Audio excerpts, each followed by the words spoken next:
పూర్తి వివరాలకు చదవండి రేపటి అక్షర శిల్పం దినపత్రికలో.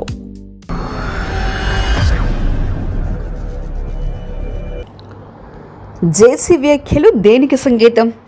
గ్రౌండ్ లెవెల్ పల్స్ అర్థమయ్యాయా? జేసీ ప్రభాకర్ రెడ్డి సీనియర్ నేత. ఆయన ప్రతి మాట ఆవేశంతో మాట్లాడినప్పటికీ అందులో ఏదో ఒక అర్థం ఉంటుందంటారు. అలాంటి జేసీ ప్రభాకర్ రెడ్డి చేసిన కామెంట్స్ ఇప్పుడు కూటమి పార్టీలో కొంత ఆలోచనలు పడేశాయి. ఇంకా కూటమి ప్రభుత్వం ఏర్పాటై ఏడాది కాకముందే జేసీ ప్రభాకర్ రెడ్డి ఇలా అనాసరేంటి అన్న కామెంట్స్ మొదలయ్యాయి.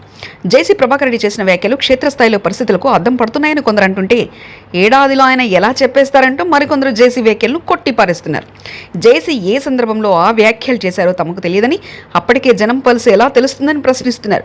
జేసీ ప్రభాకర్ రెడ్డి ఒక సమావేశంలో మాట్లాడుతూ వచ్చే ఎన్నికల్లో చాలా తీవ్రమైన పోటీ ఎదుర్కోవాల్సి ఉంటుందన్నారు.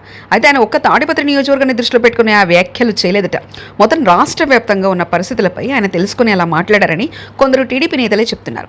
ప్రజల్లో కూటమి ప్రభుత్వం పట్ల ఎన్నికలకు ముందున్న సానుకూలత ఇప్పుడు లేదని అర్థం వచ్చేలా ఆయన మాట్లాడారు. గత ఎన్నికల్లో కూటమికి 164 అసెంబ్లీ స్థానాలు వచ్చాయి. వైసీపీకి కేవలం రాష్ట్రంలో 11 ఎమ్మెల్యే స్థానాలకే పరిమితమైంది.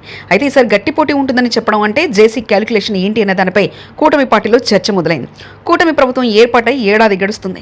జూన్ 12వ తేదీ నాటికి ఏడాది పూర్తవుతుంది. ఇప్పటికీ కూటమి ప్రభుత్వం పెన్షన్ 4,000 రూపాయలు పెంచింది. మహిళలకు ఉచిత గ్యాస్ సిలిండర్ పథకాన్ని ప్రారంభించింది. మిగిలిన హామీలు అమలు పరచడానికి వరుసగా జూన్ 12వ తేదీ నుంచి క్యాలెండర్ విడుదల చేస్తామని, నెలకు ఒక హామీని అమలు చేస్తామని ప్రభుత్వం తెలిపింది. వచ్చే నెలలో 2 ప్రతిష్టాత్మకమైన అన్నదాత సుఖీభవ, తల్లికి వందనం పథకాలు ప్రారంభం కానున్నాయి. ఆగస్టు 15వ తేదీ నుంచి మహిళలకు ఉచిత బస్సు ప్రయాణం మొదలవుతుందని ముఖ్యమంత్రి చంద్రబాబు నాయుడు ఇటీవలే బహిరంగంగా ప్రకటించారు. డేటు కూడా చెప్పాడు. కాబట్టి ఇది ఖచ్చితంగా నాడు అమలు చేయాల్సిందే. ఈ సమయంలో మరో 4 ఏళ్ల పాలన ఉన్న సమయంలో జేసీ ప్రభాకర్ రెడ్డి ఇలాంటి వ్యాఖ్యలు చేయడం అంటే కూటమి ప్రభుత్వ తీరును తప్పుపట్టడమేనని కొందరు అభిప్రాయపడుతున్నారు. ఏడాదిలో హామీలు అమలుపరచలేదని కొంత అసంతృప్తి ఉన్నా అవి అమలయ్యాక పరిస్థితుల్లో మార్పు వస్తుందని ఎక్కువ మంది అభిప్రాయపడుతున్నారు. మరోవైపు కూటమి నేతల మధ్య కీచులాటలు, తలెత్తిన విభేదాలు, టీడీపీలో నెలకొన్న ఆధిపత్య పోరు వంటి అంశాలను చూసి జేసీ ప్రభాకర్ రెడ్డి ఇలా వ్యాఖ్యానించి ఉంటారని మరికొందరు అంటున్నారు. మొత్తం మీద జేసీ ప్రభాకర్ రెడ్డి వచ్చే ఎన్నికల్లో పోటీ కష్టంగా ఉందని చెప్పి కూటమి పార్టీలను ఇరకాటంలో పడేసినట్లేనని పలువురు కామెంట్ చేస్తున్నారు.